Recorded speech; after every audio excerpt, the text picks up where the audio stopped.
On October 20th, 2012, the Walt Disney Company acquired the rights to Star Wars from George Lucas. Since then, Disney has produced a constant stream of new movies, TV shows, comic books, novels, and video games that are all part of a shared universe. Before anything new could be made, however, Disney made the decision that any previous media created outside of the core movies would not be carried over to the new projects. For better or worse, over 20 years of interconnected expanded universe stories would remain as their own separate continuity. Gone, though not entirely forgotten, they would simply remain as legends. This is Tales from the Old New Republic, where we examine the Star Wars Legends canon, one novel at a time.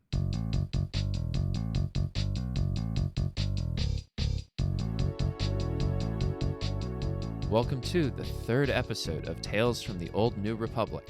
I'm Eric. And I'm Chris. And today, we are covering the third and final novel in Timothy Zahn's Thrawn trilogy, The Last Command, which was released on April 1993 and takes place in 9 ABY, which is 5 years after Return of the Jedi. As always, we will try to keep legend spoilers confined to this book, but any movies or shows are fair game, except for Skeleton Crew, which I don't think either of us have seen. So this is the final book in the Thrawn trilogy. Not much more to say that we haven't already said about the production side with the previous two books. If you haven't listened to those episodes, they're all available. You'll probably need to at least read the Wikipedia summaries of the previous two to understand what's going on, because we're going to just jump right onto it. So any comments before we get going, Chris?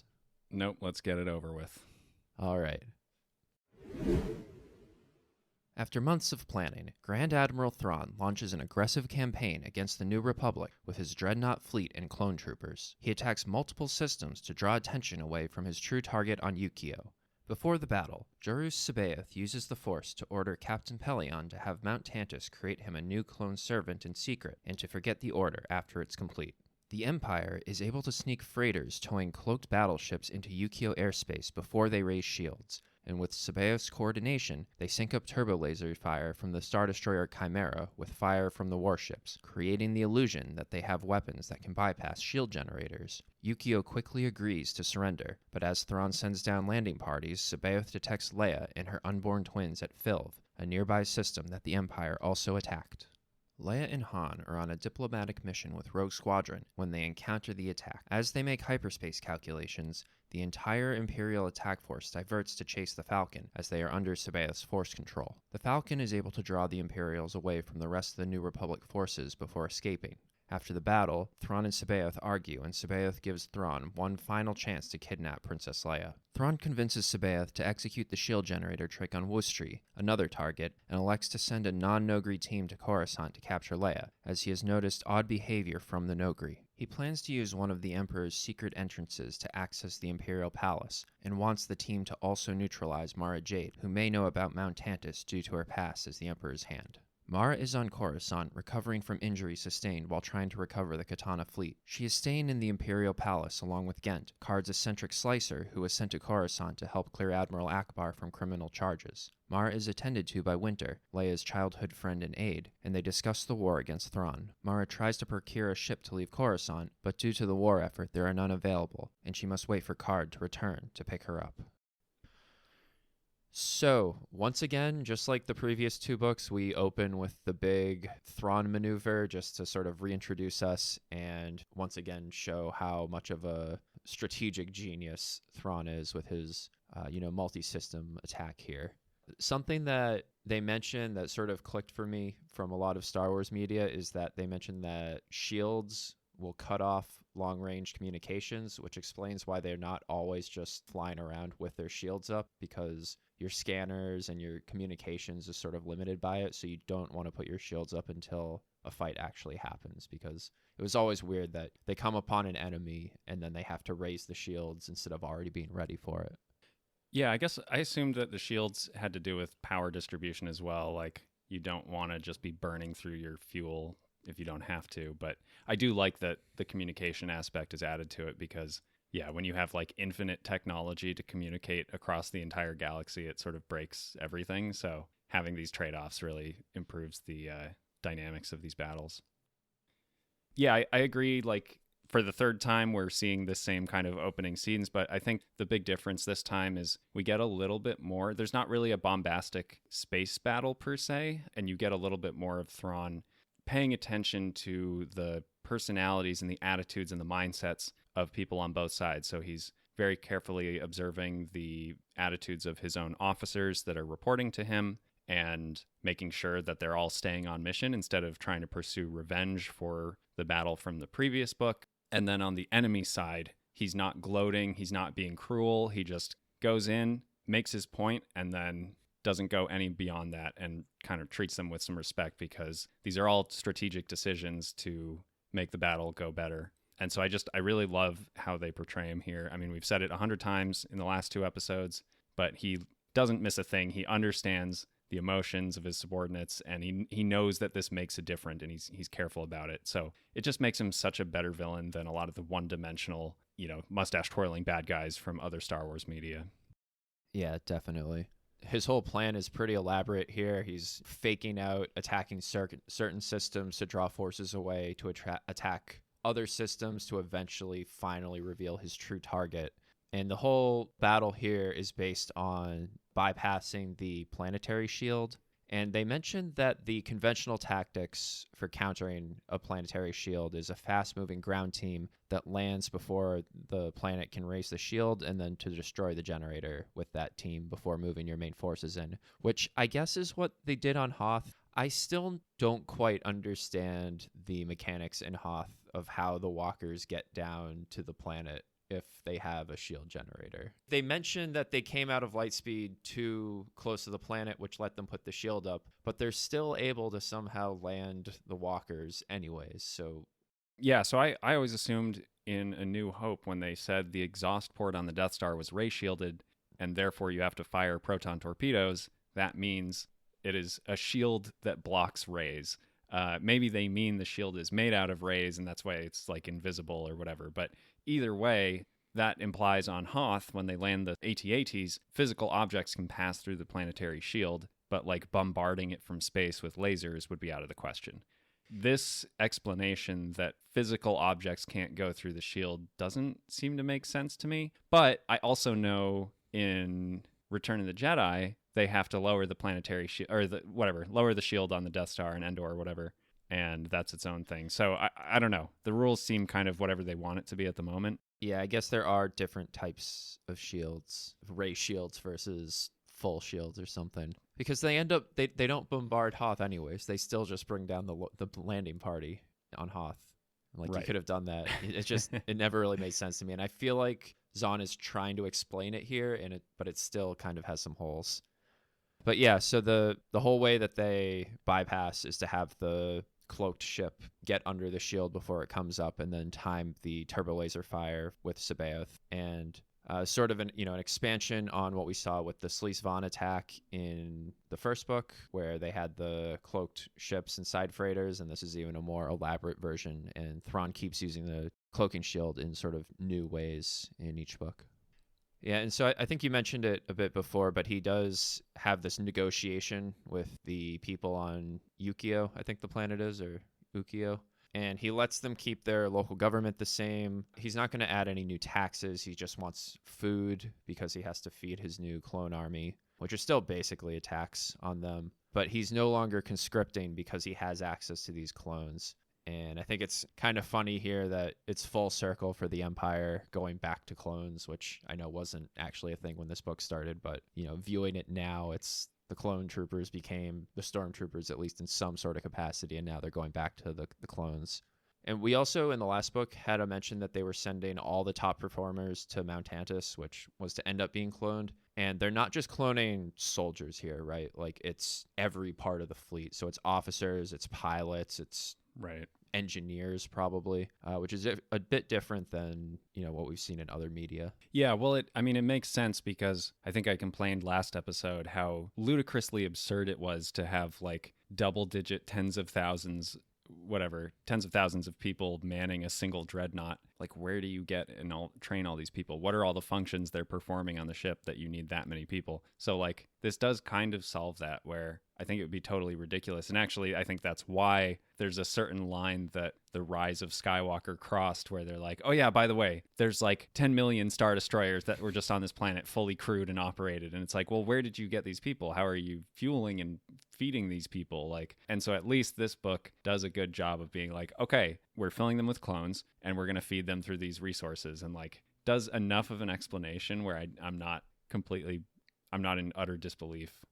Yeah, so we switch over to Han and Leia's perspective, who were visiting one of the planets that was being attacked, and they're basically just trying to get out of there, away from the Imperials. And they're worried that the TIE fighters that they're fighting with will pick up transmissions of their hyperspace coordinates, because while Rogue Squadron is fighting the TIEs, Han is calculating the hyperspace jump and is going to transmit it to them. So he uses the Kraken twist that he proposes to Wedge, which is basically you transmit, Rogue Squadron pulls these fancy maneuvers to make it appear that that's what the twist is, but in actuality, they're just adding they're adding 2 to every digit in the coordinates, so it's sort of a simple cryptography that they can jump away, and if the Imperials try to follow, they'll overshoot their target. The interesting thing here, the reason it's called a Kraken twist, is that it was invented by Pash Kraken after the fiasco at Zykeen. And that character comes from Kraken's Rebel Field Guide, which is a supplementary material book for the West End RPG that just has a list of Rebel equipment and vehicles. But rather than just be, like a textbook, it's written as though it was authored by General Aaron Kraken. And so it has little blurbs in there about, being with the rebels. And within that, Kraken mentions that he has 2 sons, but doesn't actually name them. And so Pash Kraken is supposed to be the son of Aaron Kraken. And this is one of those things that I feel like we really lost with going to the Disney canon, that you had situations like this where somebody was just writing out, stats for the RPG game, and it could have just been writing things down. But instead, they decided to just make up this character to make the book a little bit more interesting. And then the authors start using, so Aaron Kraken ends up being like the head of New Republic intelligence, and he shows up in the X-Wing books a lot, sort of like a Star Wars Nick Fury, where he's just like, I'm putting together a team to do this job and I need Rogue Squadron. So like he's showing up there. You have his son popping up not too often, but every now and then. And it's just sort of this like collaborative work between different authors and different creators. And it's just, it sort of belonged to everyone, and anybody could sort of add something that other people could then pick up on and, use in different ways. So I do kind of miss that with the new Disney stuff, which is like so structured, and any interaction between the shows is like heavily planned out in advance. And, they have their 5-year plan with all their different shows. Yeah, well, I think logistically, like having actors and writers and TV production people work together is so much more red tape than just writing whatever the hell you want. So I think there's trade-offs to both. I do think having some kind of a little more concerted, structured consideration can help. But yeah, I agree that like you don't get these fun little nods that are really just for the fans that are reading every piece of material. Yeah. Regarding the cryptography bit, I don't know. I'm suspending my disbelief, and I get that a lot of the Star Wars stuff, even today, it's like old technology set in a futuristic context. So like, even though we have smartphones now, they don't have that in the Star Wars canon, right? That being said, like a cryptographic algorithm where you just add 2 to a certain number would be so trivially simple for any computer to solve. The idea that they could fool the Empire's vast array of sensors on a Star Destroyer with just like something you could do on the back of a napkin seems absurd to me. I don't know what your take on that is, but it almost took me out of it. Well, I mean, first of all, coordinates in like a XYZ plane in a galaxy that's constantly rotating and planets are moving it, systems are moving at different, like a coordinate grid system isn't going to work to begin with. But I think in this case, it's more just, we have to get out of here right now. will jump to whatever this escape location is and then immediately make another jump, but to avoid like the entire Imperial fleet just dropping out behind us,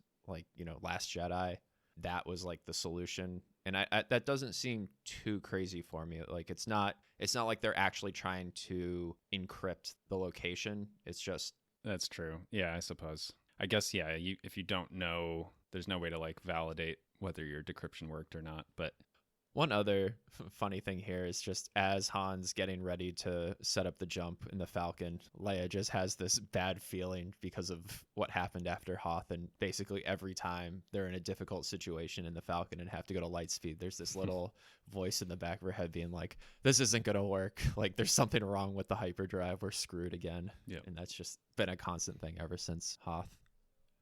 So after these battles, Thrawn's mad at Sabaoth, who, commandeered some of the Imperial forces to chase after Leia. Sabaoth is mad because they still haven't caught Leia, and he makes a comment like, you wouldn't have defied the Emperor when he ordered you to do something. And Thrawn responds saying he actually refused the Emperor 4 times for requests. And the first time, Palpatine gave the mission to someone else, and it failed horribly. And after that, anytime Thrawn push back on one of Palpatine's plans, he would listen to him. So I didn't understand that, because just because you said, oh, this other guy's going to screw it up, doesn't prove that you would have done a better job. But I mean, I get he's just telling a quick anecdote, but I don't know. It felt a little corny to me. Yeah, I mean, it's still trying to elevate Thrawn as, almost like Palpatine's secret number 2, right? Like he was doing all these secret jobs, and Palpatine maybe even trusted him more than he trusted Vader. My OC was actually the most important character. Yeah, he's just conveniently off screen for all 3 movies. Some interesting tactics here from Thrawn. He does comment that the shield generator trick won't work on Coruscant because they're not as gullible as the planet that he'd used it on, and they wouldn't just immediately surrender after a couple blasts make it through the shield. He also has a vague sense that something is going wrong with the Nogri, but can't quite put his finger on it, but has just noticed some weird stuff happening there. Yeah, this felt maybe a little bit out of character for him, just because there's so many other parts in all 3 books where he notices something's amiss, and then instead of just being like, well, whatever, I'll deal with it later, he's like, okay, I'm going to deal with this right now. I'm going to send a recon team, or I'm going to look into it. And based on previous feats that he's had where he just like figures things out right away, I feel like he would have kind of figured out that they were all lying to him, or that they had betrayed him. But maybe this is just a character moment for the Nogri to show like just how disciplined they are with their communications to not let anything slip.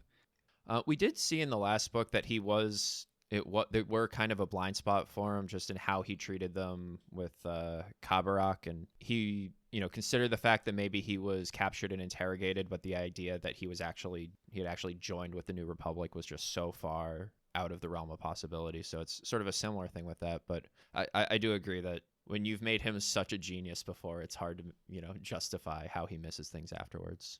He also comments to Pelion that he's not overly worried about Sabaoth training Luke and Leia and the twins, just because it's going to take a lot of time for that to actually like come to fruition. And he's like, well, that's just a bridge we can cross later. Like it's something to keep him occupied with right now, but we can deal with him before Luke and Leia and the kids become like a true threat to us as Dark Jedi.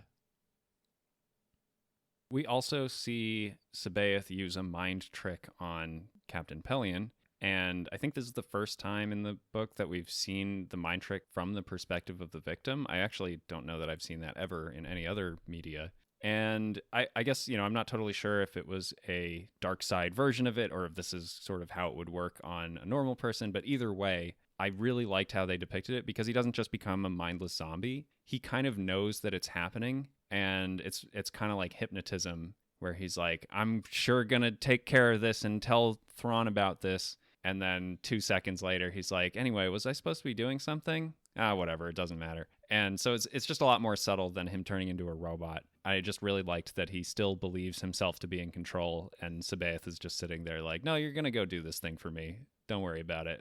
And then it totally works. Yeah, I like that it's even at the point where Pelion in his head thinks he's going to respond one way, and then the words coming out of his mouth are like, okay, I'll sure do that, Right. Sabaoth. Like, it's even to the point where, he's aware, but it's just the actions that are happening are completely opposite. And yeah, like you said, not just a pure robot. Yeah, so these force commands, it's not even just in the moment. Sabaoth is giving sort of like time released, tomorrow you're going to do this and then forget about it. So he doesn't even have to be actively controlling him when these extra actions happen. He can just tell him something and then at a later point in time, it's like a sleeper agent, he can activate. Yep. We touch again on clone madness here because Sabaoth is getting crazier and, at the point insisting that, I know Luke and Leia are fighting against us, but secretly they want to join me because I'm just the greatest Jedi ever. And Pelion thinks back to the Clone Wars in that the faster that clones were produced, basically the crazier they were. But Thrawn seems to have found some way to solve the clone madness that happens with this rapid growth. Yeah, I think the whole time I was reading this, I was trying really hard to purge the idea from my brain that this is somehow connected to the modern canon of the Clone Wars and everything. It's really hard because literally just seeing the words Clone Wars like triggers the logo of the TV show, and all of the context around that is what I'm thinking about. So I think now that we're on the third book, I've almost gotten to that point where I can sort of picture the Clone Wars that they portrayed in this book. But yeah, it wasn't, I don't know, it wasn't easy for me. I don't know about you. I just kind of have to ignore it. I spend a little time sort of trying to reconcile what happens, but yeah, every indication is that they were fighting against clones, not with clones in the Clone Wars.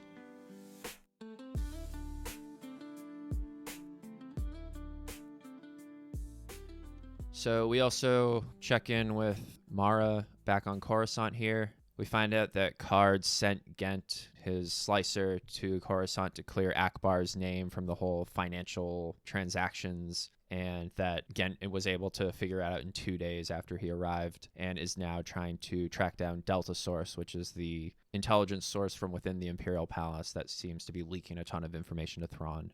Ghent is not really aware of anything that's actually going on with the war. He just found out that there's like a cool hacking project to work on, and he may or may not even be getting paid for what he's doing. He's just there kind of working on his own. And this whole thing is still like a very Hollywood style hacking where, Ghent mentions that he's going to sit on a run for a while. Like, he's at a computer screen, banging on a keyboard being like, I'm in, and all this stuff, instead of just setting up a decrypt algorithm or something. Yeah, I don't know how I feel about this because I agree it's totally like a Hollywood depiction of hacking, but also it's not hacking, it's slicing. And so if I separate it in my mind as like, okay, it's this other thing, computers work different in the Star Wars world. Maybe this makes sense. All right. Yeah, I mean, R2-D2 can just plug into any door anywhere and just open it. So right. Who knows what hacking is in this context. We find out Mara's been in a coma for a month, so she's sort of been out of commission, but she's still intent on killing Luke after she wakes up and still views the New Republic as sort of desecrating the Imperial Palace by having moved into the Emperor's old house.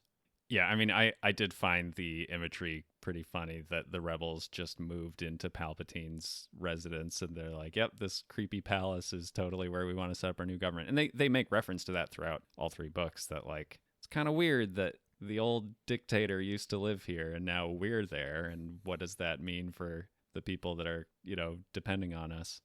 Yeah, so Mara also talks to Winter about just what's been going on. And I don't know how you feel about Winter. Her sort of like personality and presence is very odd to me, that she has this sort of like ethereal, elegant manner to her that never really seems to be backed up or explained. Like that's just how she is. I don't know. Yeah, I agree. It feels pretty out of place for the sort of like grounded realism that Star Wars is known for. They also, one of the plot points is that Mara knows a code name that she had that would only be known by the Empire, and that's when Winter gets suspicious of her. And the code name is the Targeter. Oh, you fought in the war. You were known as the Targeter. And it feels like an edgelord's AOL screen name, and I kept thinking of Danny DeVito on It's Always Sunny being like, call me the Mantis, just, I don't know. I'm a little embarrassed. Yeah, code name Targeter for Winter, but it was just for like she worked procurement and supply. Yeah. And it still had a crazy nickname like that. Yeah, so after Winter leaves, Mara goes into a room and finds a bookshelf, and apparently the Emperor had the same book in every room hide a secret blaster, and nobody's found it yet. So she finds herself a blaster in this hidden book. And it just made me think that Palpatine is from Naboo, and we saw in Phantom Menace that they just have like random blasters placed in random chairs over the palace, and maybe this isn't even a Sith thing. This is It's just a cultural like Naboo. Yeah, Naboo upbringing is you just got to hide weapons everywhere because they're a peaceful people and don't have an army. Right. Yeah, it is funny that the palace is just like riddled. Like this happens multiple times that Mara's just like, okay, here's a secret entrance, here's a secret door, here's a secret thing. And it's like, didn't they check this out? Like, isn't this maybe the problem with moving into the fascists' old house? Like, I don't know. Okay, one last thing that really bugged me was they mentioned that some of the plants are from a planet called Carduine. And it's just like, come on, just come up with a new name. We have Tatooine, we have Dantooine, and now we have Carduine. And it's just like, I'm not even saying that's ridiculous. I think it makes logical sense that multiple star systems would have similar naming conventions based on whatever language they were formed out of. It's just, he has this like compulsive need to name things. Or I don't know. I don't even know if it's Timothy Zahn. It might be, maybe this was in one of the data books or something, right? But this era of lore crafting has this compulsive need to name everything based on like a very small set of data points, and then it's like, see, it's just like those other planets. I don't know, it just bugged me. Luke travels to the Imperial-occupied Burkest to investigate the clone transport pipeline and find Thrawn's cloning facility. He senses someone observing him and leads them to a remote area, only to discover that it's the smuggler Talon Karrde, who's also investigating the clones. Though they have the same goal, Karrde refuses to work directly with the New Republic, but softens his stance when Luke proposes a line of credit. Luke is able to track a clone transport with the Force and follows them off-planet. He's observed by the local governor, who allows him to escape, but notifies Thrawn and the Chimera, who move to intercept him at the transport's destination. Luke follows the clones to Podaris, where he notices Imperial observation and dead spots in the Force due to Ysalamiri, indicating a trap. He misdirects stormtroopers with the Force and is able to escape to the rooftops. Thrawn allows Luke to take off so he can be captured in space. Anticipating a trap, Luke stored his X-Wing in the cargo bay of a freighter. When the freighter's caught in the Chimera's tractor beam, he sets it to self-destruct and flies his X-Wing to safety. Needing fuel and repairs after the escape, he elects to visit the Nogri homeworld of Hanogar. There, the Nogri agree to repair and resupply his X-Wing, and he's guided to a mountain area where plants have begun to grow. They discuss the Nogri's recovery effort with Kabarok. He's delayed from leaving when Imperials land in a nearby city for repairs. While he waits, he checks in on Leia through the Force and sees a vision of her, Han, and Lando being pursued by Thrawn's commandos on Coruscant. He declines Nogri's offer to seize the Imperial ship, having learned the consequences of acting based on Force visions in the past. So we get to Burkest, and right at the beginning, Luke mentions, quote, "He was not exactly holding the high ground." And I had to do a double take to make sure this wasn't a Revenge of the Sith reference. Obviously, this book was written way before it, but because the rest of the book is riddled with these kinds of nods to things that happened in the original trilogy, like they always are talking about how Admiral Akbar is setting traps, and I was like, this feels intentional. But surprisingly, this was just a line in the book. Speaking of the Akbar traps, so Karrde is still sort of hesitant to join up with the New Republic and help them out directly because he's still kind of worried about Akbar cracking down on smugglers because of his reputation. And I think it sort of makes sense, you know, based on his interactions that he had with Phalia at the end of the last book, that he would really want nothing to do with the Republic and sort of views the entire system as like a complete waste of time and the bureaucracy is so bad. So he's pretty intent on neutrality before Luke mentions to him that the clones they found on the Katana ships were only 20 days old. And that really starts to worry Karrde because it means Thrawn can just be churning out these soldiers and crew pretty much constantly.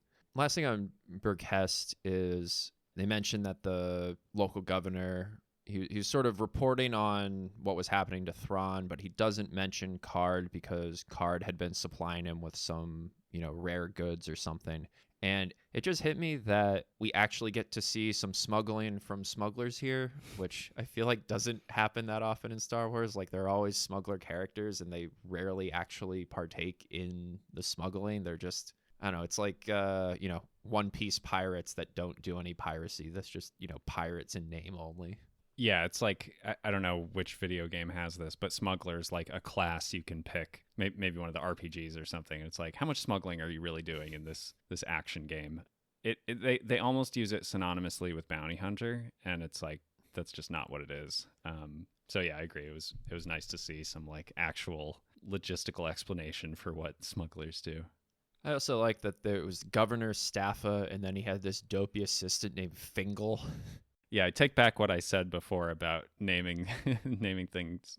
Yeah, and then it turns out Fingal's the actual spy, and it's just like a doofy persona he puts on. But yeah, let's go back to Carduine for the names. Yeah. So Luke goes to the second location for following the clones and senses an ambush and pretty much just frames a innocent bystander in order to allow him to escape, where he uses the Force to pull a gun out of a stormtrooper's hand and drop it into a civilian's hand and then fires the weapon. And it's just like, he'll probably be fine. It should be okay. And he hopes that what he did wasn't part of the dark side. Yeah, I'm pretty sure that guy got shot to death immediately after. Like, this feels pretty unambiguously dark side here. Yeah. I mean, I suppose it's less evil than just crushing their brains with his force powers, but yeah, really putting this guy in the line of fire. Yeah, so, well, he does manage to escape here. Thrawn is sort of planting multi-levels of traps here. He keeps clones near, so he knows Luke is on Podarus. He keeps clones near the landing pad to just convince Luke that Podarus is part of their clone pipeline, because Luke can sense if people are clones. Luke gets back to his ship. He realizes that he was allowed to take off because they're going to try to capture him in space, and he's able to deal with the ambush this time by keeping his X-Wing in the hangar bay of his freighter, so that when it gets hit by a tractor beam, he self-destructs the freighter, which, confuses the beams and allows him to escape. Just like every other time Thrawn loses, he has the little, well, it's okay that Luke got away here because, the primary goal was to lay the false trail. And, even though capturing Luke would have been really important, it actually doesn't matter. But this does lead us to another scene of Thrawn examining what happened after a tractor beam malfunction, which starts out basically the same exact way that it had started in Heir to the Empire, where he interrogated the tractor beam operator and decided that he wasn't capable of critical thinking and had Rook kill him. And so this time he goes into Ensign Mythil, and Mythil fully expects to be executed after failing. But he explains that he manually tried to readjust the tractor beam after the explosion happened and that the computer just locked up. And Thrawn actually commends him for it, saying that, this is actually a tactic that's been used to fool tractor beams before, and nobody's really come up with a good idea. And what you tried is actually one of the smarter things that people have done. And instead of executing him, this time he praises Mythil's attempt and promotes him from ensign to lieutenant and assigns him to do more research so that they can solve this problem. Yeah, this whole scene is interesting because I do like that it's sort of a callback to the other book and shows that he's not just going around like cutting people's heads off for no reason. But I do think in the perspective of that, like, they've also tried to draw the comparison that Thrawn is not like Vader and that Thrawn doesn't just kill people. And the fact that he just had the last guy like summarily executed for doing kind of just an okay job doesn't really sell that super well for me. And then here, it just reads to me like, no one's ever stood up to me like that before. You're hired. Like, a little too silly. Of the Empire has standards and protocol. Like, you can't just promote a guy to lieutenant, right? I feel like you should go through his commanding officer and figure out a way to do this instead of just whatever you feel like. And I get that he's doing it as this gesture so that his crew will be more loyal or like more willing to do a good job or whatever. But if that was my boss and like the only two things I've seen with the tractor beam operators is either you get sliced in half or you get promoted way above what you should be, like, this guy doesn't have the training to be a lieutenant. Like, he's just some ensign. I don't know. Well, it does seem to work on Pelion because he's all inspired afterwards, and he says, "Yesterday the crew trusted and respected Thrawn. Now they were ready to die for him," and is all like pumped up about this. And he's like, "Yeah, the old Empire is gone. Thrawn is the future of the Empire here." And he's all fired up. But yeah, Thrawn gave our crew a pizza party on a Friday once. basically. Like, come on. Yeah. So Luke goes to the Nogri homeworld, and once again we get some terrible turn of phrases that they've come up with for the Star Wars universe, where he says, "This way we can kill 2 dune lizards with 1 throw." You really are into the animal torture. Like, you're bullseyeing womp rats, you're killing dune lizards. I don't know. They have birds. Birds exist in Star Wars. You can say kill 2 birds with 1 stone. Like, yeah, it's such a like made up Saturday morning cartoon phrasing from like Ninja Turtles or something, where they want to avoid swearing, so they come up with all these other phrases to say, where, you know, the turtles are like, "Let's kick shell," yeah. or something like that. And I get, yeah, it's trying to make it sound more exotic, but it just comes off kind of corny. Yeah, so before Luke decides to go to Honegger, he considers going to Kessel, and there's a mention of Morith Duel, who's a character that's actually going to show up as a pretty major one in the Jedi Academy trilogy. And I had always assumed that he must have just been created for that book, because he pops up in a few other places that after that book came out, and I thought they were always just referencing back to the Jedi Academy trilogy. But apparently he was just invented out of nothing for that comment in this book. Like, he wasn't from the West End games or anything. Zahn just decided to invent a guy that was like ruling Kessel sort of impromptu, which I thought was interesting and just sort of surprising. I didn't know anything about this character, but I did write it down when I got there, because the way the line is delivered, I was like, oh, is this going to be important later? Like, this seems like there's an intention behind it. But after reading the whole book, I was like, oh, so there's nothing. It's just a made up thing. So that is interesting that he comes back later. I didn't know that. So it seems like a really bad idea for Luke to visit the Nogri here, considering they have their whole scheme of trying to deceive the Empire, and Luke Skywalker just popping up to say hello could kind of blow the entire thing. I don't know, at least Leia like kind of had a reason to go there to try to stop them from trying to kidnap her, but Luke is just like, well, I mean, I'm Vader's son. They'll probably roll out the red carpet for me, whatever. Yeah, and he mentions that there are other places he could go to get his ship repaired. He's like, but this one's close and I feel like it. And yeah, very nearly like unraveled the entire thing that will come into play later. Yeah, he basically just guilts them into letting him land, even though they're like, I don't know, man. Like, Imperials could show up at any time and they just kill everybody here. He's like, I don't know, I'm Darth Vader's son. Yeah.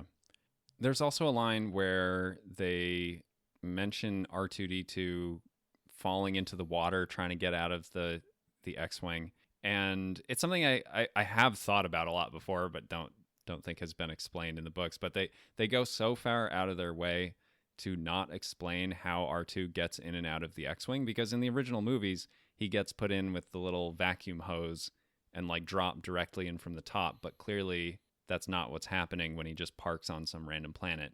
They don't even show in Empire Strikes Back how he gets out of or does he like rocket out of it? I can't remember. It sort of pops him out, I think, but they don't show how he gets back in afterwards. Yeah, and so like, I guess all I'm saying is R2 having a jetpack in the prequels is one of the dumbest things I've ever seen, and yet it kind of weirdly makes the most sense, because how else would he get in and out of ships? So like, I don't like how it was used in Attack of the Clones, but it is kind of necessary for any of this to work. Yeah, unless you assume that Luke is just like dragging R2 up his little step ladder and like... Well, that's another thing. Where does the step ladder go? Is there it doesn't look like it folds up. And that's in Empire Strikes Back, or one of them, it just like appears. Like it's not there in one scene, and then it's there in the next scene when he's getting into the X. Anyway, not that these are terribly important questions. I just I thought it was funny because I think Zahn thought about all of this while he was writing and just kind of sidesteps it multiple times, because I don't know that there isn't really explanation for how this stuff works. Yeah, so Luke sort of is taking stock of the Nogri society. And he makes a comment like, races and beings far more sophisticated than them were equally taken in by the Emperor's deceits. So, they shouldn't feel too bad. And it's like, we just had Leia last book kind of being sort of problematic with the Nogri. And here's Luke just being like, oh, these dummies, but it's not their fault.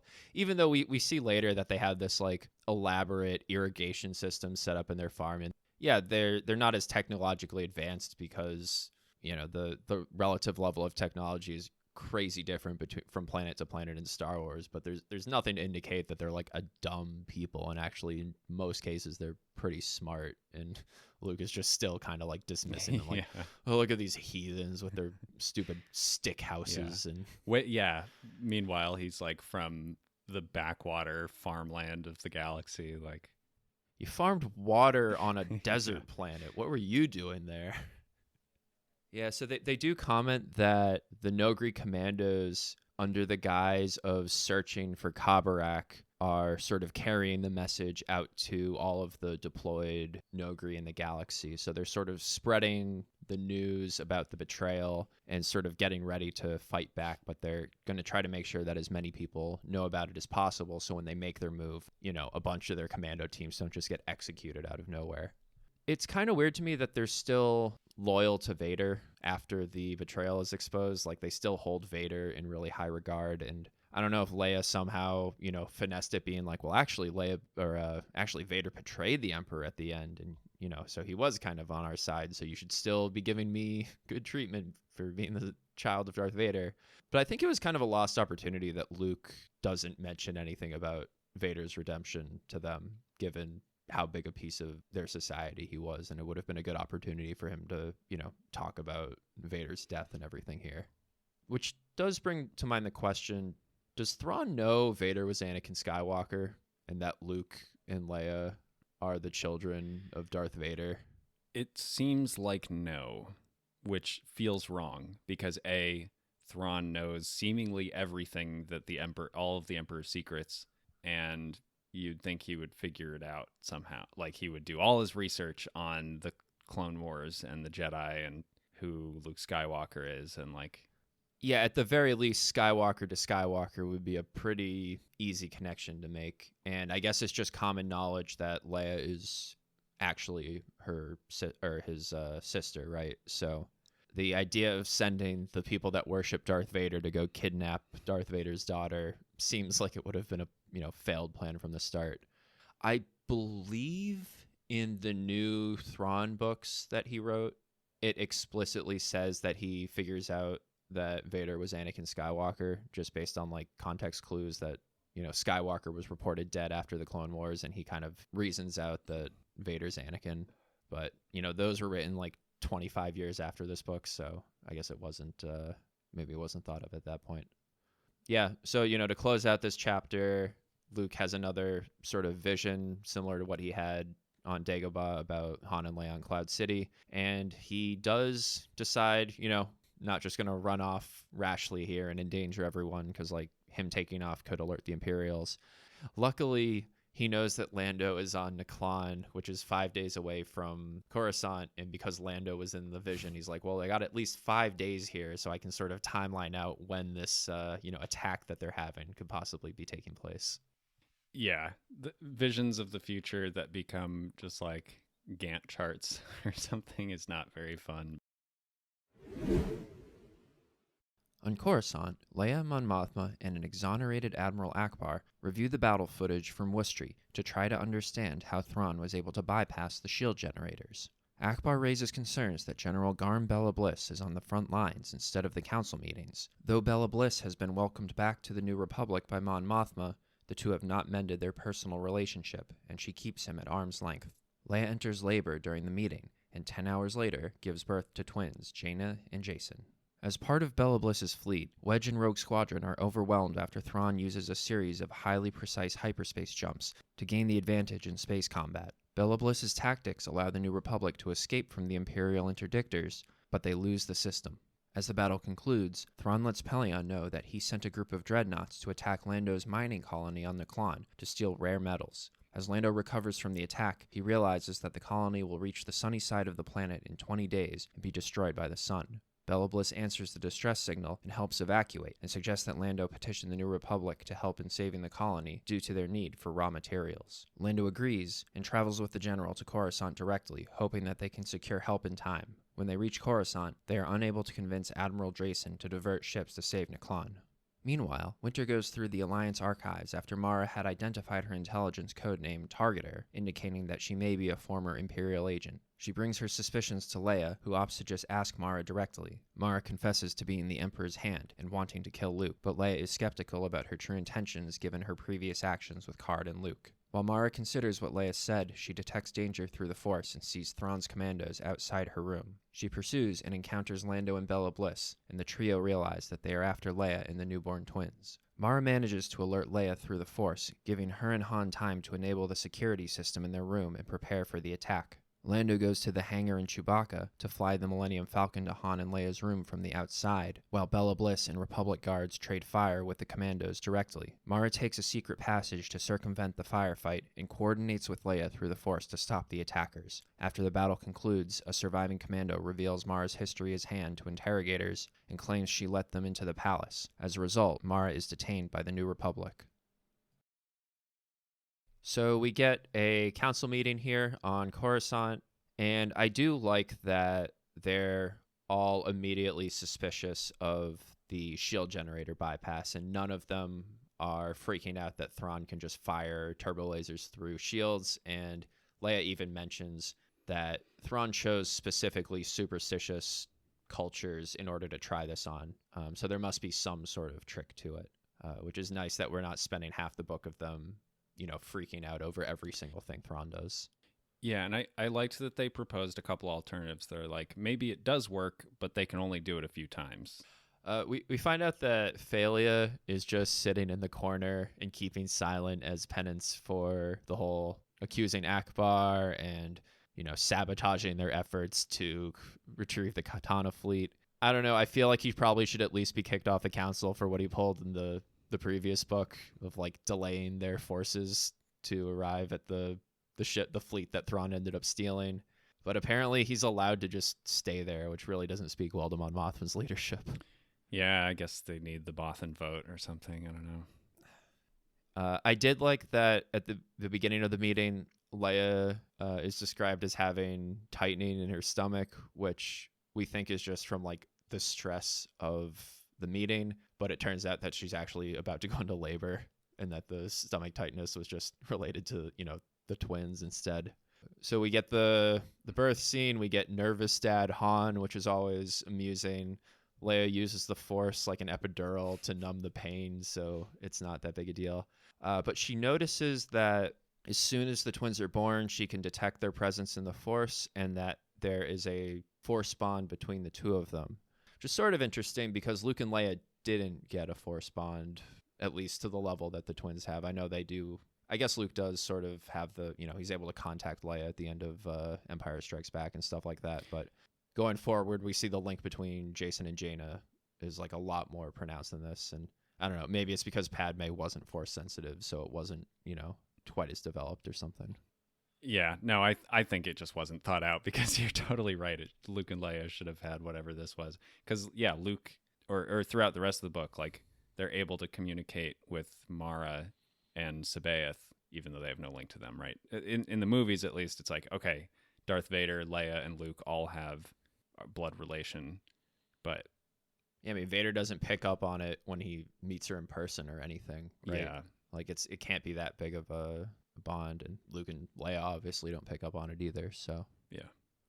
So, Jason and Jaina are the two solo children, pointing out my first AOL screen name way back in 1998 or 9 or whatever was based off of Jason Solo. Can't imagine it's possibly still active, but yeah, my first AIM name was based on Jason. Mine was the Targeter. It was a pretty cool name.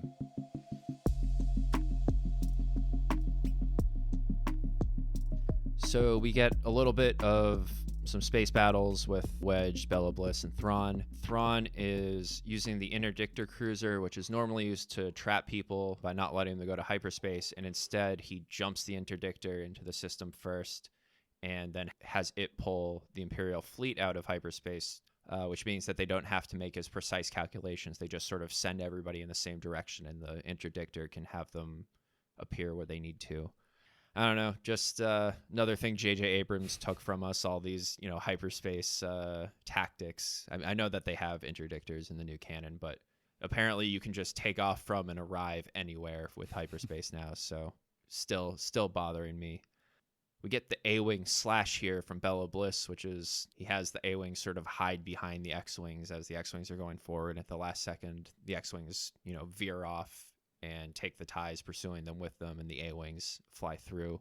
And this sort of becomes kind of like a famous maneuver that's going to get referenced in other books going forward.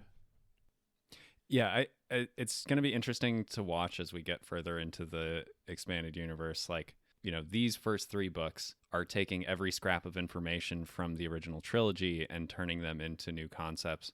And I suspect a lot of the books that follow this one are going to take every scrap of information from the Thrawn trilogy and try to incorporate them into bigger concepts. And it's this like human centipede of, recycled concepts further morphing as it goes along the chain. Not that that's a bad thing, but I don't know. I'm just interested to watch it happen.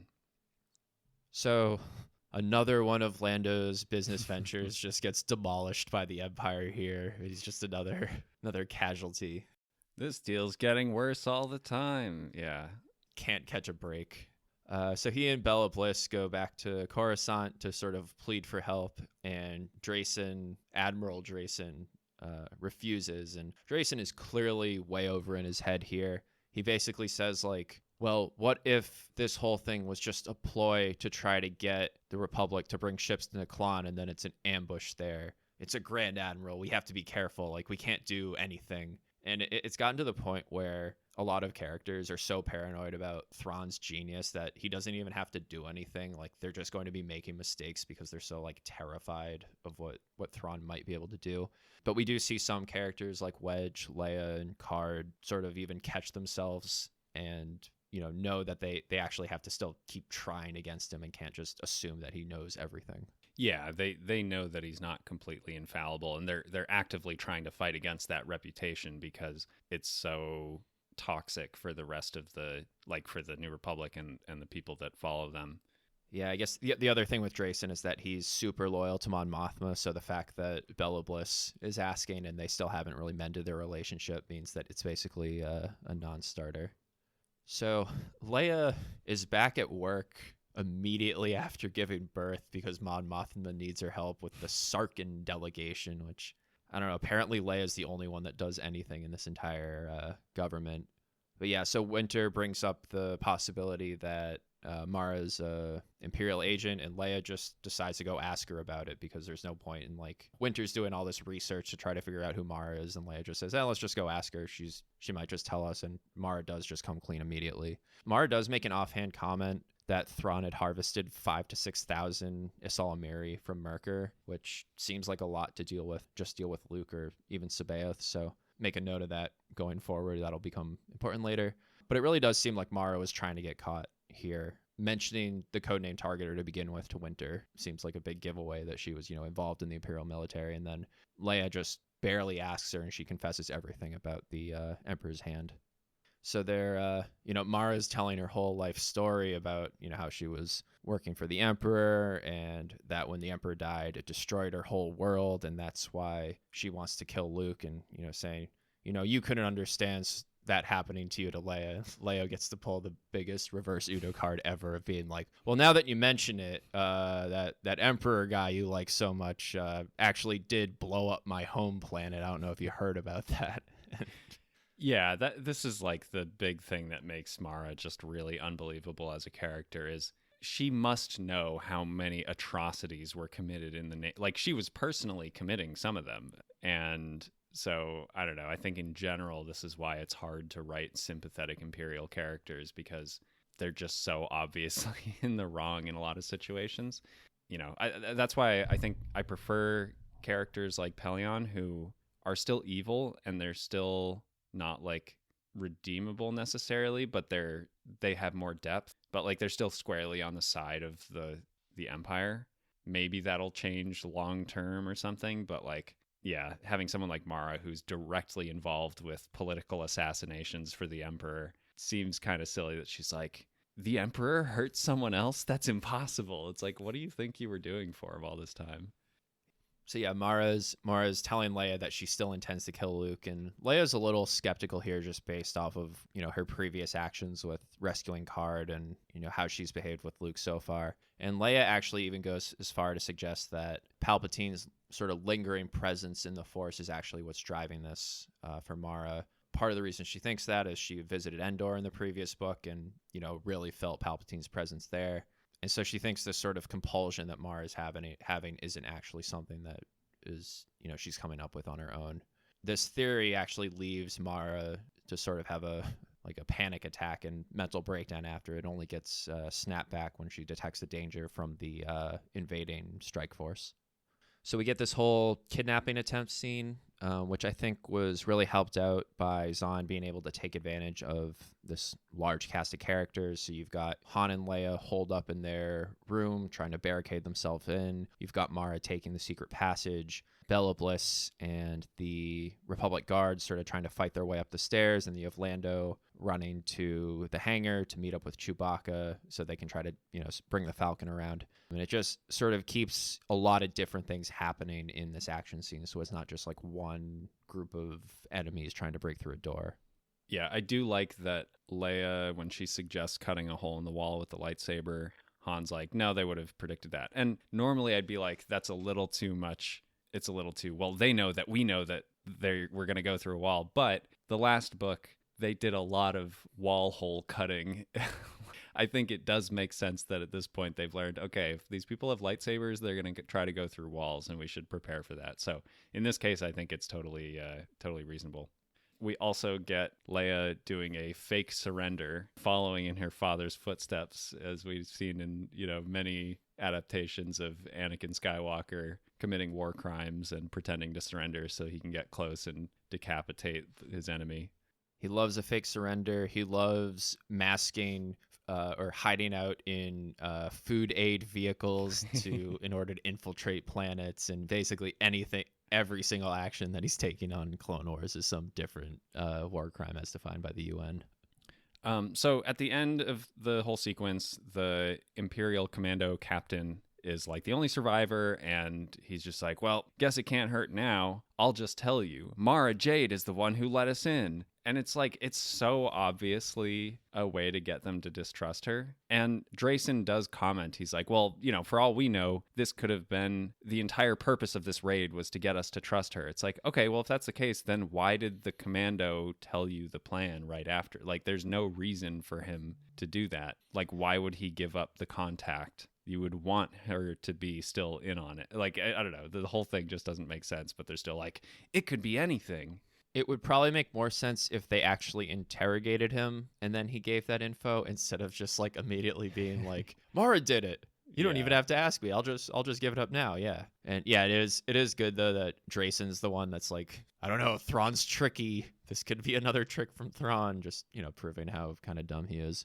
Han does step in and defend Mara here, despite her saying that she wants to kill Luke, mainly because Luke is the one that told him that. And Luke doesn't really seem to be bothered by her trying to kill him that much. So he's like, well, if Luke's fine with it, she's probably cool, even given her all of her, Imperial background.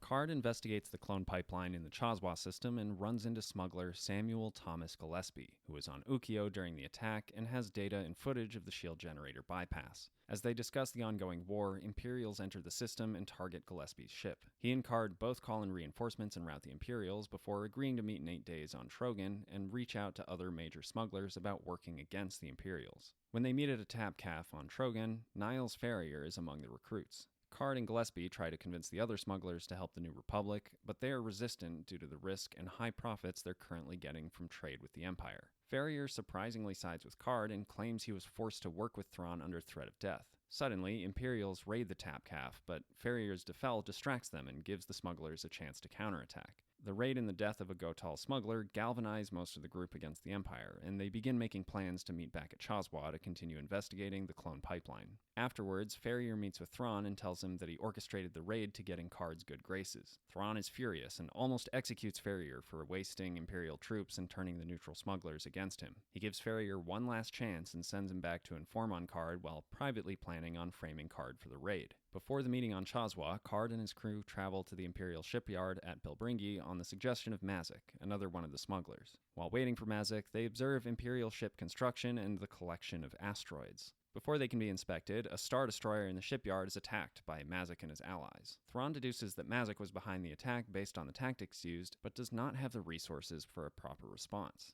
Sabaoth finds out that the commando team failed and demands Thrawn bring him to Coruscant. To his surprise, Thrawn agrees to leave after they finish collecting asteroids.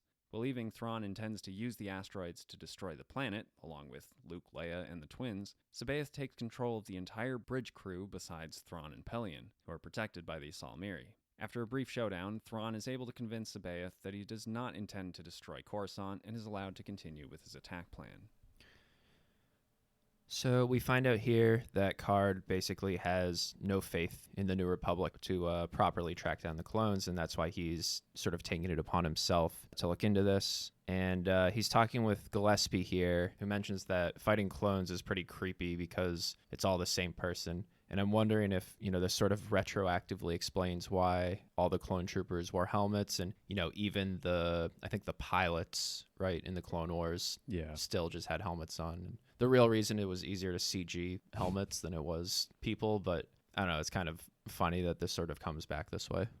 I'm trying to remember if there was anything significant in either the movies or in the Clone Wars TV show about the implications of everyone being a clone of everyone else.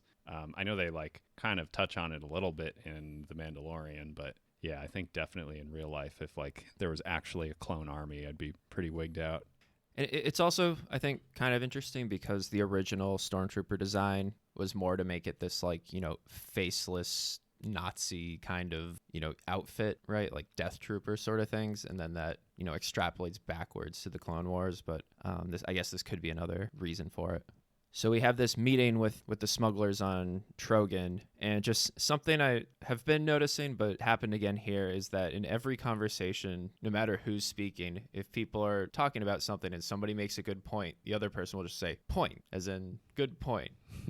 And I don't know, it's just this weird dialogue quirk that sort of is universal across characters that I don't think anybody in real life speaks like that, but just Zahn decided, or maybe not even decided, but subconsciously has that pattern of speaking for everyone.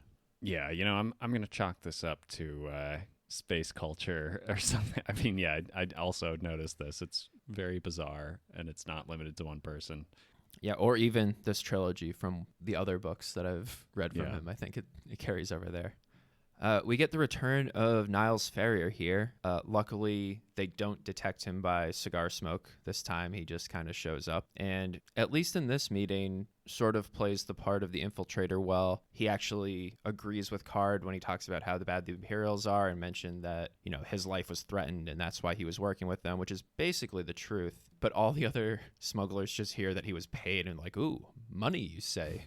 Maybe we should just be working with Thrawn if he's going to pay. We're also introduced to Mazik, who's sort of the strongest personality of these other smugglers. He goes off on his own after the attack, and the Godel that was killed was actually part of his crew. And he also has a female bodyguard that has needles in her hair that she uses to throw at the Imperials when they're ambushed. And would you believe me if I was to say that that unnamed female bodyguard is actually a way more consequential character to the Legends canon as a whole, and Mazik is outside of this book basically doesn't matter.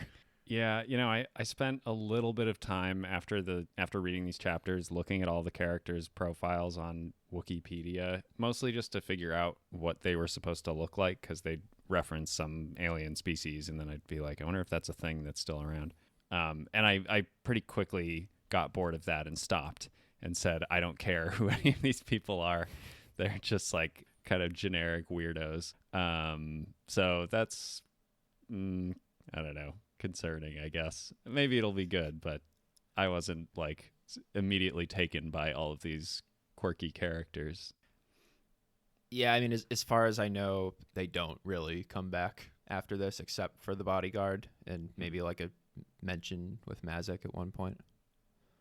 So Farrier discusses the raid with Thrawn afterwards and pretty much shows that he's not to be trusted to handle anything important and pretty incompetent here. You know, the raid itself was sort of botched, and Thrawn is angry about that. Farrier then proposes that to get in good graces with Thrawn, or get in good graces with Card, he'll give him a booby trap shuttle, and Thrawn has to be like, no, he'll know to check for traps. You're trying to like gain his trust. Don't do something stupid like that. And even after all this, Thrawn is still like, okay, now I have a mission for you, and it's important enough that we handle this smuggler thing properly. And he still just hands it over to Farrier, who time and time again basically shows that he's not capable of pulling any of this off. Thrawn should have been looking at his art to figure out how stupid he was. I mean, yeah, it really, like, after that meeting, I'd be like, all right, blow him up from orbit. Like, there's no reason to trust anything to this guy. Yeah, it's interesting because he was pretty competent during the raid. Like, I think I was on the fence that entire meeting of like, oh, well, yeah, everything he said was true. Maybe he did change sides. Like, and the fact that he was able to be convincing in the, the attack and everything really betrays his later behavior where he's like, and then we should throw him a fake pizza party, but the pizza is made out of bombs, or it's just like, I don't know. He's pretty inconsistently competent and incompetent. Yeah, and so throughout this whole section, Card is trying to figure out whether or not the clone trail that he's following is fake, and he's playing this game with Thrawn where he knows that Thrawn knows that he knows that it's fake, but he has to pretend like he doesn't know that it's fake, and it's this back and forth Death Note kind of, I know that you know that I know that, and it's a little tiring. I feel like maybe 1 degree of indirection less would have been preferable, because this keeps happening throughout the book where Thrawn predicts how they're going to predict him and has to adjust, and it becomes a little unwieldy storytelling wise. Yeah, I mean, at some point it becomes like just flip a coin and decide to go one way or another, because there's so many layers of deception here that who even knows what's going on at this point. Yeah. I will say one of the things I really like about Thrawn's overall plan here is that the strategy he's employing is not just like, oh, we need to win this one consequential battle. He's fighting a broader war where the meta goal is to amass as many units as possible and keep the Republic as off balance as he can. And they talk about like how they have to secure gas and metal resources and food resources and all of these things that will eventually ensure their overall victory. And it doesn't feel fake or forced, right? Like, it feels like a natural progression from what we've been seeing in the last couple books, to the point where you really do believe, okay, Thrawn is able to gain the upper hand, even though the Empire was on the back foot and lost a ton of their forces. Now they actually have a pretty good thing going, keeping all of the Republic fleets kind of disorganized and fighting their own battles. And I just feel like this kind of broad strategy approach is ignored in pretty much every other piece of Star Wars media, where it all just kind of comes down to, all right, we got to have this one big battle, and then after that, the status quo is different. And this gives, a lot more runway to sort of build up to that battle. Yeah, I mean, I think that this being a novel kind of makes it a little easier to do that, but even considering that, it is a more elaborate and intentional raising of the stakes instead of just, like you said, big explosions happening. Yeah. So we get one final sort of argument confrontation with C'baoth and Thrawn here, where C'baoth takes control of everybody on the bridge except for Thrawn and Pelion, because they're protected by the Ysalamiri. And Thrawn is kind of able to talk him down just by still appealing to the little bit of logic and reasoning that C'baoth has, and just says that, hey, it's a 5-day trip to Coruscant. Like, you're welcome to try to keep control of everybody for 5 days straight, but, eventually I'm probably going to be able to take control. And even if we get to Coruscant, like, you don't know how to conduct a space battle. We'll get blown out of the skies if you're trying to take command here. So he sort of appeals to his reason and strokes his ego a little bit by arguing that, the galaxy isn't quite ready for you to rule yet, and I'll prepare it for you, and then you can step in. And, somehow I guess that works with Sabaoth. Yeah, I mean, I think this is one of the earlier scenes where Sabaoth, you're still kind of questioning, like, how insane is he? Like, there's definitely something wrong with him, but there does also seem to be this layer underneath where he kind of feels like he knows everything that's going on and just isn't revealing it. So I think we'll see more later how that manifests. But yeah, I did like Thrawn's approach to handling this conversation. Yeah, so Sabaoth does step down, but he also warns Thrawn that, he's been seeing a lot of different futures, and in a good number of them, Thrawn doesn't survive, and in some of them, Sabaoth doesn't survive either, but he makes sure to tell him, like, any situation where you actually come out on top here, you need me. Like, if I die, it's going to be over for you. And I think this kind of brings up sort of a bigger question about prophecies in Star Wars. Earlier, when he had that confrontation with Mara and Luke on Geomark, he tells her, like, oh, I have these visions of you bowing before me in the future. And she even says, like, Palpatine had a lot of visions too, and didn't exactly work out right for him. And I feel like in Star Wars especially, it has the least dependable prophecies or future vision of, like, it's really never worth taking any of these visions seriously because it always, backfires on whoever has these visions. Yeah, I'm not really sure what the original intention was, because Yoda talks about, like, how the future is always in motion, and so it's not like a perfect guide. I don't know that there are any visions that we've seen that aren't technically true. But yeah, I think in general the prophecies that people have are more like, well, actually, I don't know. So in the prequels, the prophecy is kind of a separate thing from just regular Force visions. But yeah, I don't know that I've ever conceived of them as, like, inevitable versus malleable. Yeah, and I mean it's not an uncommon thing in fiction, fantasy. You go all the way back to, like, Greek mythology with, prophecies that happen and then people trying to avoid them, ends up perpetuating it, Oedipus being Right. one of the major ones. But I just feel like, especially with Star Wars, it's like if somebody tells you a prophecy, like, do the opposite, and you'll probably have a better chance of coming out on the other side. Yeah. Luke returns to Coruscant and hears about Mara's imprisonment from Han. Leia checks in on Mara, and when she mentions the clones, triggers Mara's memories of Wayland and Mount Tantus from when she was the Emperor's hand. Mara does not know the exact location, but believes she can locate it with star charts and a nav computer. Leia swears her to secrecy and brings it up with Han, Luke, and Lando. Han, and especially Lando, suspect a trap, but Luke believes her, and they begin planning to break Mara out of jail so she can lead them to Wayland. 10 Nogri sneak into the Imperial Palace to provide protection for Leia while the rest go to Wayland, and Luke and Lando spring Mara from house arrest. They leave with Han, Chewbacca, and the droids to retrace her path to Wayland. As Thrawn prepares for his hit-and-fade attack on Coruscant, Sabaoth reverses course and demands a ship to Wayland. Thrawn, believing that Sabaoth may have sensed upcoming trouble, sends him and a troop garrison to Mount Tantus. Leia is awoken to alarms, signaling Thrawn's attack, and goes to the war room. On the way, she runs into Ghent and sends him to help with the battle decryption team. When she arrives, she is dismayed to find out that Admiral Akbar is on an inspection tour, and Admiral Drayson is in command of the defenses. Coruscant raises its planetary shield, but the battle above goes poorly for the New Republic. Leia spots Senna, Bella Bliss's subordinate, in the war room, and finds out that the general is refusing to join until Mon Mothma personally asks him to.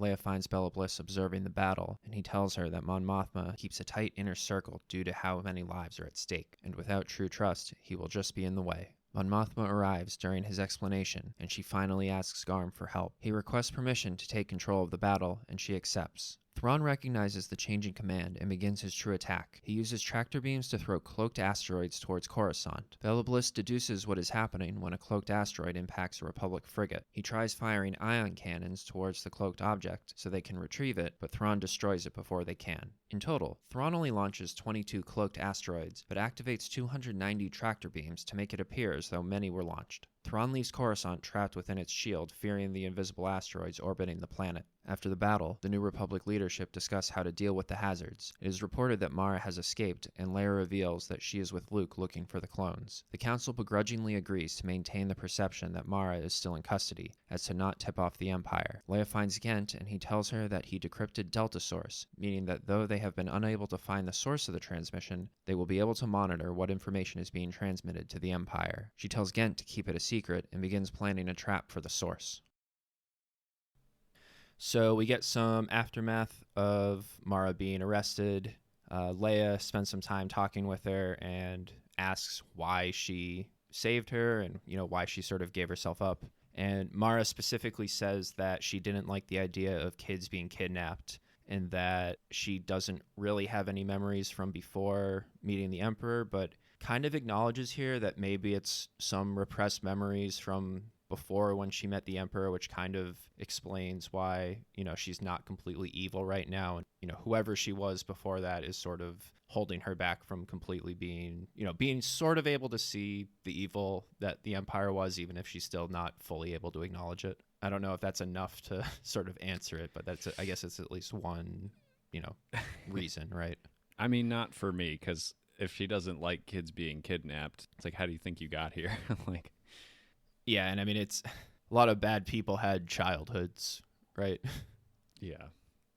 But yeah, so as they're talking here, turned out nobody had mentioned clones to Mara since she'd been awoken. And she's like, oh yeah, the Emperor had a cloning facility in a mountain somewhere. And, very lucky for Thrawn that Mara has been in a coma this whole time, because his whole year-long plan could have been DOA if she had just not been shot down in the previous battle. I mean, I do think even Mara wasn't sure that she knew how to get there, because it was kept such a secret before that. And like all of her interactions on Wayland before were designed for her to not know exactly how to get there on her own. But yeah, it's pretty convenient that she was just unconscious for all the important parts where it would have mattered. And speaking of how she got to Wayland the first time, she mentions that the reason she doesn't know how to get there is because the Emperor was flying the ship and it was only the two of them. And I don't know, I found that mental image of Palpatine in his little hood flying the ship himself instead of just like having a robot do it pretty hilarious. But it kind of raises the point that a lot of other parts in this book kind of conveniently forget that droids exist in the Star Wars universe. Like there are a number of places where Winter has to use her photographic memory to memorize faces and map them to conversations. And it's like C-3PO can memorize the translation files for 6 million forms of communication. Like, I think a robot would be able to just memorize some of this stuff for you. And then, they're talking about how the laser trick that Thrawn is employing to bypass shields could only have been done using the Force. Like, only a Jedi would be able to coordinate such an attack. And it's like, I think a computer could probably do it pretty good too. And like in real life, we sent people to the moon with the computing power of a calculator. I'm pretty sure being able to fire a laser at the same time as another ship isn't like the hardest thing on the planet, but I don't know. Droids are strangely like incompetent in certain ways. Like even you look at the battle droids and how, yeah, current day our big fear is like killer robots that take over the world, basically, right? Or not even take over the world, but how much more effective like a automated drone that with a machine gun on it would be than like a person operating it. But we still have people firing guns manually without using targeting software. So there's a clear gap in what computers and robots can do.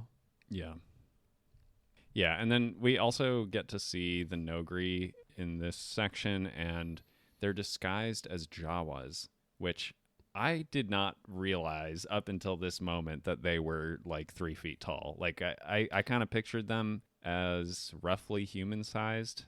Maybe I just missed that in the book. And I do remember on the Rebels TV show, Rook was like kind of squat, but I thought that was just, cartoonish interpretation. I've never really been able to reconcile this. Like what they do get described as short, but I assumed it was like Tom Cruise sized, not like a toddler. Yeah.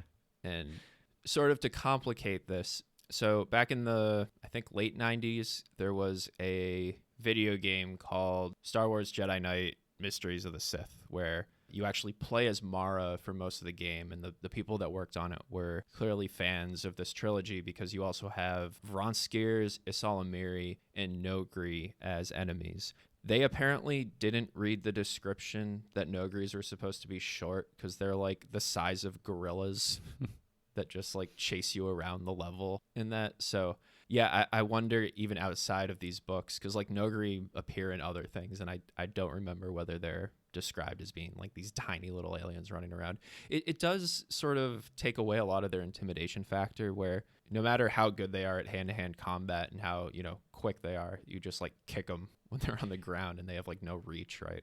Yeah, I was like trying to imagine Rook sneaking around the Star Destroyer with like a knife or something, and he wouldn't be able to reach your throat if he was going to try to slit it. Like all of those scenes where it's supposed to be this really dramatic thing read totally different when he's at like Pellion's waist. Yeah, maybe Zahn forgot how short Jawas were and thought they were taller instead of the other way around. Yeah, so these Nogri are led by Kakamame, who is going to become a recurring bodyguard for Leia and has one of the more ridiculous names that we'll see in these books. The Nogri refer to Han as the consort of Lady Vader, which he's sort of annoyed by, but also finds kind of funny, so he just kind of lets it slide. The Nogri expect to be able to remain undetected in the Imperial Palace because they're guarding Leia, and they're like, oh, we can just stay out of sight. I feel like the stealth is getting a little out of hand here with them just being able to like disappear into thin air. It's sort of getting beyond reason. It's one thing when it's on the Wookiee planet and there's trees and foliage everywhere. And it's another when you're just like in a big well-lit room where there's just, it's like empty. I mean, that's kind of also the case on the Star Destroyer, right? Like there's, you know, they don't have ferns to hide behind aboard the Star Destroyer. Like it's just metal hallways with no crevices. And yet he's still like somehow lurking in the non-existent shadows. So they go to break Mara out, and we get dangerously close to Luke saying, I'm Luke Skywalker, I'm here to rescue you, when he opens her door. Instead he says, it's just me, Luke Skywalker, we're here to get you out. And I don't know if they meant to make it close to the New Hope line, but it feels like they just, you know, rearranged the phrasing there just so it wasn't exactly the same. Yeah, well, it's indicative of a larger problem that these books have, which is they are constantly retreading the same, like, 4 different set pieces of, okay, we got to rescue somebody out of a jail, and there's only so many things you can say when you show up. Because I think the last book ended with Luke and Mara rescuing Card from a Star Destroyer, and now, yeah. So Thrawn is making his final preparations for the attack on Coruscant, and Sabaoth decides to go back to Mount Tantus. And Thrawn makes a comment saying that, you know, maybe Sabaoth had some sort of vision or some sort of precognition that something important is going to happen there, so he's okay with him leaving. And I think Thrawn does have a bit more of an understanding of the Force than, you know, your typical Imperials outside of Vader and the Emperor, who are pretty dismissive of it. He's still very dismissive of the Jedi, though, like doesn't really view Luke as a threat, despite, you know, the Emperor's proclamation that an untrained Luke Skywalker is dangerous enough to destroy the Empire. But it's just sort of a different perspective that you get from Thrawn here compared to your normal Imperials. Yeah, I mean, I think that fits his character pretty well. Like he has a general respect for things that he deems to be threats or competent. He's not like superstitious or prejudiced outwardly. Like I think it speaks to why he also trusts the Nogri, at least in a professional capacity. He values them for their skills, whereas I would assume probably a lot of sort of rote Imperial officers would dismiss the Nogri out of hand as being too, you know, savage and underdeveloped.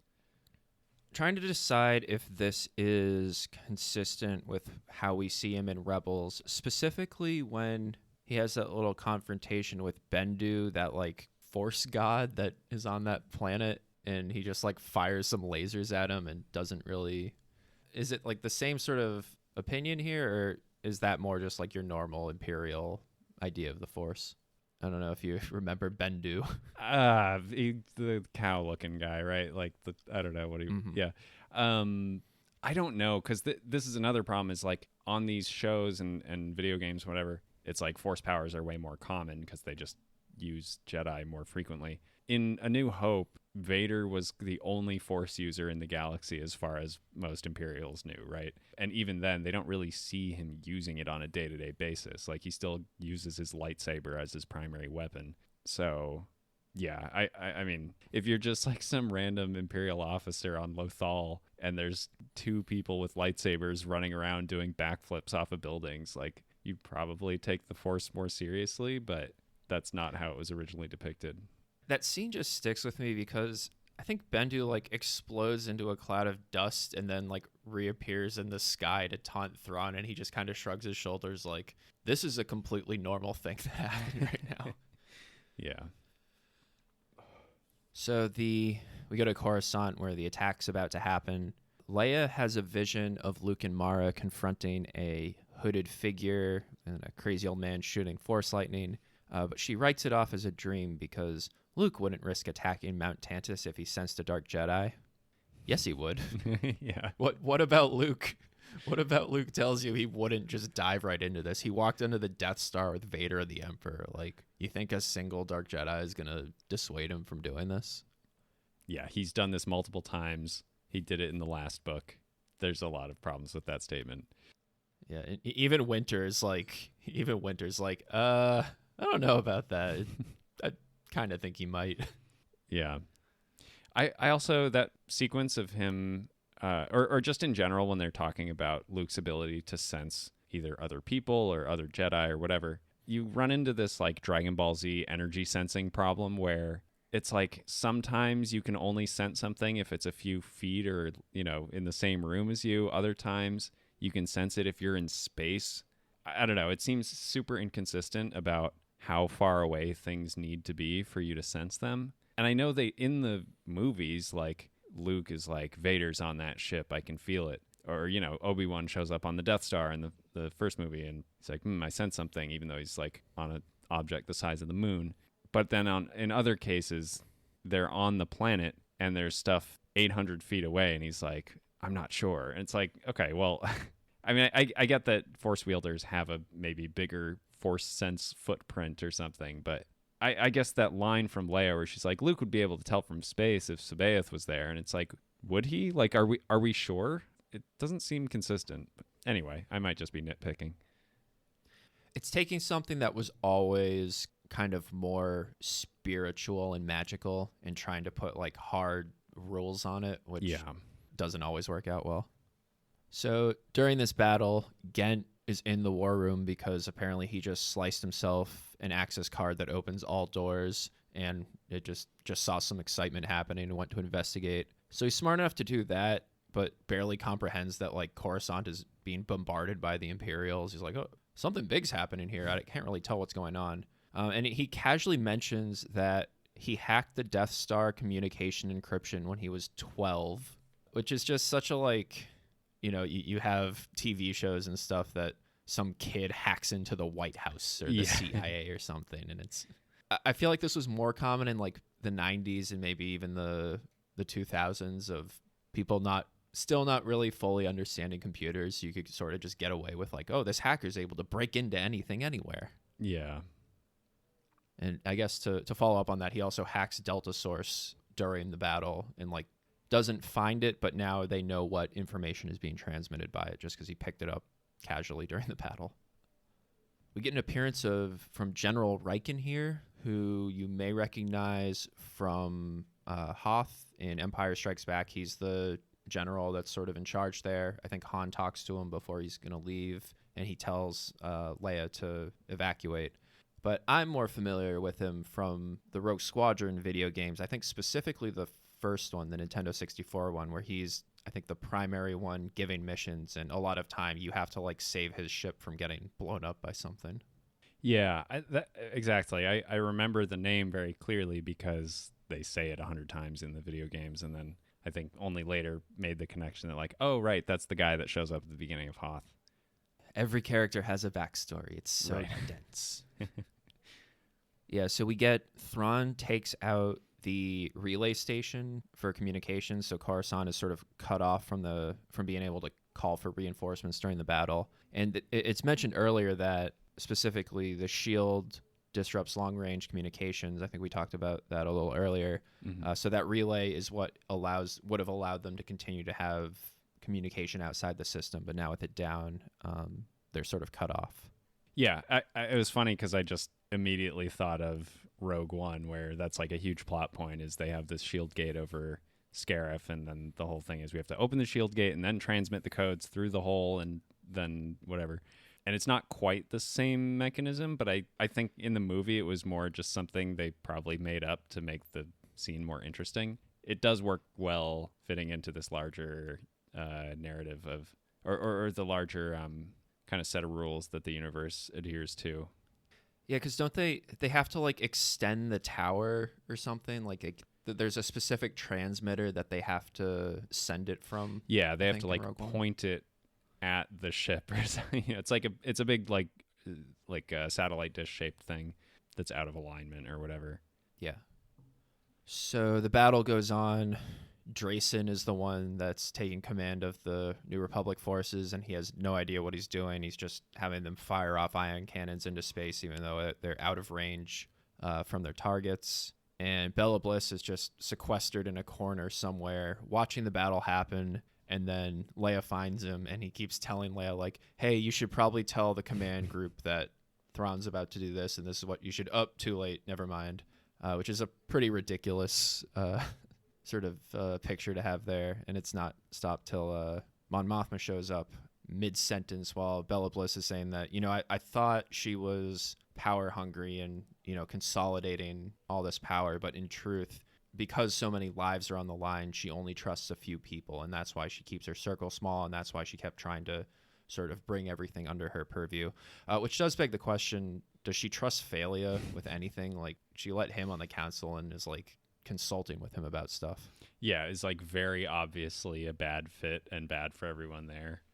It's hard to imagine Bella Bliss's relationship would be worse than anyone's with Phalia. But yeah, so they have their their reconciliation here, and Leia observes that despite their disagreements, there's a level of understanding that shared experience as former senators and founders of the rebellion that they have that nobody else does. And I guess, I don't know, it seems like anybody that was around during those rebellion days probably can understand what she's going through, not just Bella Bliss and Organa, but they end up mending their relationship in this scene, and Bella Bliss takes control. So is Mon Mothma her first name?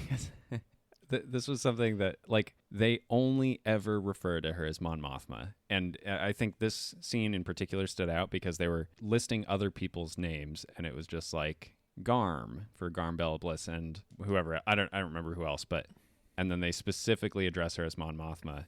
And I know on Andor they call her Mon all the time, like Mothma is her last name. But did you pick up on that? Do you have a sense in the rest of the Legends canon? Like, apparently that is her last. Mothma is her last name, and she's just like Charlie Brown, and they only ever say her full name.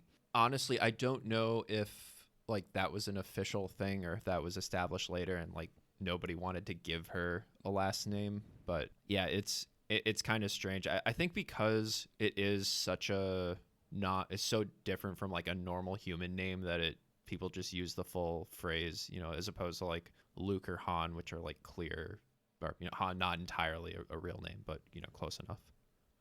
So they have this whole maneuver where Thrawn launches 20-something asteroids, but they dry fire 200 tractor beams to make it look like there could be a lot more. And they go through all this explanation for how you could rig a tractor beam to do that. I don't know why that even had to be a thing anyways. Like, why would it be impossible to power up a tractor beam and like aim it at nothing in order to like simulate it? It just seems like they wanted to add extra like sci-fi talk here. Yeah, I mean, it would be one thing if it were like, oh, you can tell the difference between when a tractor beam catches something versus not. But I don't think that's what they say. They're just like, oh, they turned it on.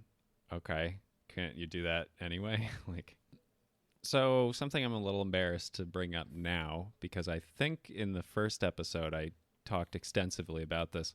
I thought the cloaking shields weren't literally invisible. Am I getting that wrong? Because now it seems like they can't see them. Yeah, I mean, the whole thing here is that they're like visually identifying when the asteroids show up, one way or another. I think so. Yeah, I mean that was the impression I got from when they first talked about the cloaking shield, that it was just a sensor thing. But then in this one, they had to like deploy. I forget what it was. I don't think it was the crystal array yet, but they had something where they'd like shoot out dust or whatever, and then watch where it got caught on or something. Yeah, I think that happens a little later. Yeah, so that would imply that you can't just see it, right? Yeah, but in the first book, it was they had a freighter that you could see, and the cloaking device just made it look empty. But then the inside had TIE fighters. I guess it was because they cloaked something like inside of the. Yeah, I don't know. But why? It's kind of weird. Whatever. I did like here that for all of Thrawn's big plans, it eventually just became like we're chucking a bunch of big space rocks at them. The Empire has all this technology and even like all these cloaking abilities, but it turns out throwing big rocks in space is the Emperor spent how many trillions of credits constructing the Death Star, and it's like, oh, we could have just pushed an asteroid into a planet and probably accomplished the same thing. Yeah. And yeah, so in the aftermath here, we've kind of traded Phalia for Drayson in terms of the council member that's sort of getting in the way of everything. He's all offended that Leia was worried about leaks coming out of the council, so she was withholding the information about Mara escaping and stuff like that. The first book was about how some information on the council kept leaking her location, and there kept being near miss kidnapping attempts, but even Mon Mothma is still saying like everyone on the council is above suspicion, that there's no possible way anybody could be a traitor, which for all our talk about tight circle trust seems to be quite a lot of people, and they all have staff and everything. Like it's not a given that they're all on her side. Card and Gillespie investigate clones on Hijarna, and Gillespie tells Card that the other smugglers want out because they're running out of money. Card proposes having Ghent slice a line of credit for them and contacts the other smugglers to meet. Mazak is captured and brought before Thrawn, who says that he'll forgive the Bilbringi incident and that the Imperials that attacked their meetup were hired on the side, while also implying that one of the other smugglers set them up. After letting Mazak go, he contacts Farrier and tells him to have his Defel plant evidence implicating Card at the next smuggler meetup. Card convenes with the smugglers at one of his bases. An intruder is detected before they begin, but they don't find anything. Mazak arrives and insists with threats of violence that they meet on the wild card, and Card realizes that the Defel was the intruder. Mazak searches Card's data cards and tells the others about his encounter with Thrawn. The planted incriminating data card is found, and Card defends himself by mentioning the intruder and begins questioning Farrier. Farrier accidentally references the contents of the data card without it having been mentioned, turning the group against him. When he can't answer who invited him, he pulls a thermal detonator and disarms Mazak. His Defel holds the smugglers hostage while Farrier has Card fly the ship back to his own gunship. The smugglers overpower the Defel, and Farrier flees to his own ship, which is then destroyed by Mazak's fighter escort. After, the smugglers agree to cooperate with Card. Leia, Winter, and Ghent search for Delta Source by holding conversations around the palace and tracking what's transmitted. Later, Leia joins Bella Bliss and Military Command as they attempt to detect cloaked asteroids by scattering ionized dust particles into orbit. They manage to find one, but it's not a feasible solution for possibly 300 asteroids. Ghent finishes analyzing the Delta Source data, but finds that no candidates meet the criteria. Leia realizes that all the transmitted conversations were held in the grand corridor of the palace, and speculates that it could be a droid. They monitor the corridor during a security sweep for suspicious droid behavior. The sweep doesn't lead to any conclusion, but as Leia watches, she notices that the Chahala trees change color while being pruned, and realizes that the colors respond to sound. With security, she uncovers a system where the trees operate as chemical microphones that can transmit data without electricity. They dig up the trees, putting an end to Delta Source. All right, so Card here proposes that they just have Ghent steal from the New Republic as like a payment line, and I guess he assumes that like Luke and Leia can smooth things over afterwards to sort of fund his little smuggling operation. I don't know if that's the best assumption here, and if, given the stuff about Akbar's opinion of smugglers, but he has his own little. He goes off just with his Vronsker pets and sort of thinks about how he ended up in this situation. Yeah, and it's interesting because he comments on how his journey is sort of mirroring what Han went through, because he's basically been siding with Luke from the beginning, and at the time, he mocked Han for also kind of going soft and joining the cause and whatever. I did like this because on one hand, you don't want every character to just immediately turn into the good guy. Like, I think it's good to have a balance of characters that are sort of more neutral. But I do think it works in favor of the narrative for this trilogy, where the theme is kind of that in these times of oppression, eventually you're forced to choose a side, right? That's like one of the big driving forces in this book is all of these smugglers that want to just kind of stay apolitical and oh, I'm Switzerland, like I'm just here to make money. It's like, okay, well, eventually that's going to catch up to you, and it's not just this thing you can choose whether or not to participate in. It's going to, at the very least, affect your business pretty significantly, and more likely, you side with the evil empire, they're probably going to get you a worse deal and start killing people around you. So I don't know. I think it was an interesting detour, but I do think there is kind of a narrative problem of we're trying to keep him neutral while also making his actions believable, which probably would push him over to one side or the other. He's operated under the assumption that like neither side is going to win, so he has to maintain this neutrality so he can sell to both sides, even though this like major confrontation is coming up and one or the other could end up winning totally, and then he might if he sides with the Empire and the New Republic wins, like that could be really bad for him in the long run. Well, I think at this point especially too, it's like he's so far down on Thrawn's good graces, like does he really think he'd be able to pull it, turn it around if he had to?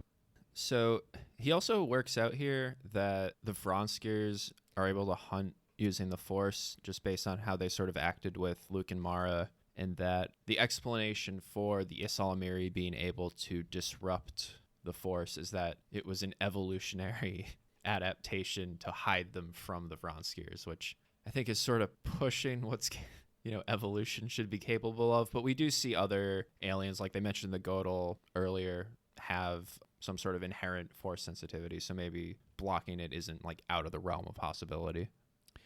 Well, this is the thing. It kind of comes back to midichlorians. Like, again, one of the more hated concepts from the prequels that, quote unquote, ruined the franchise. It's like, I mean, on some level, there has to be a biological explanation to what's happening. And at the very least, I think giving it some kind of scientific explanation does make things like the Ysalamiri and the Vronskers a little more feasible or, believable in this context. But yeah, I agreed that it was like, it's a pretty big leap to just say, oh yeah, no, they just evolved to be able to do that. Like, I actually never really had that big of a problem with midichlorians, just because you can kind of ignore it, and their only actual purpose in Phantom Menace is just to be like his power level is super high.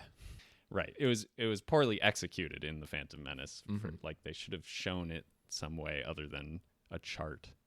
Now, the stuff about the wills that related to the midichlorians that was, apparently going to be the original Lucas sequel. Glad that didn't happen. Yeah. This is the thing, like the stuff about the wills, I think is totally fine to exist in the mind of the person conceiving of all these plot lines, right? Like I think having it under the iceberg, sort of guiding how you think about it is great. But yeah, like actually bringing that stuff into the open and be like, and here's why, kind of ruins the mystery and magic of it. So we have Thrawn sort of putting his plan into effect here to try to neutralize Card. It does seem this whole frame attempt to be a little too obvious to work, even without Farrier, kind of being a moron about it. Like, Mazik probably should have seen through the attempt immediately, considering how much Thrawn was just like, well, I didn't order the strike, and I don't know, somebody else did, and somebody that could have benefited from it. I'm not going to say who exactly, but you can probably figure it out. It's just Mazik probably shouldn't fall for this to begin with. Yeah, it's very Dr. Eggman in Sonic, like explaining to Knuckles like, "Oh, no, the egg robot that blew up your island? Yeah, that was created by Sonic." So they get to the meeting and Farrier's immediately acting sketchy. Yeah, and it's cuz he didn't invite Farrier and he doesn't think anybody else would have. And then he's just got this big smirk when Mazak says, "Oh, we should have the meeting on the wild card just in case we need to, check things out." And then he gets way too defensive during Card's interrogation. He's openly hostile to one of Card's people, Denkin, and then he ends up jumping the gun with the planted data card and accidentally name drops the Lieutenant Kosk who he hired to attack the meeting originally with the smugglers, despite the name never coming up. And they have this big cliche moment where he's like, "But I never mentioned his name was Kosk." And it's like, "Oh, gotcha." And yeah, I felt like this was sat in pretty steep contrast to the first time when Farrier was very capable of masking his intentions to now just like openly gloating and being kind of comically incompetent. Yeah, I mean, he has this reputation as like the greatest ship thief in the galaxy, and presumably that requires a lot of subterfuge, and he's just completely incapable of any of it here. Yeah, so this leads to just him being killed off screen after a bunch of shenanigans trying to get out of the situation. Mazak's fighters just blow up his ship. I thought Farrier was a decent character to sort of meet that like scumbag villain trope, but as the story goes on, like having somebody like that sort of becomes less and less believable with all the sort of other stakes that are being raised. And he kind of crossed the line into being too dumb to be a continuously recurring character. So I think they got what they needed out of him, but it was probably good that, his contribution to the story ends here.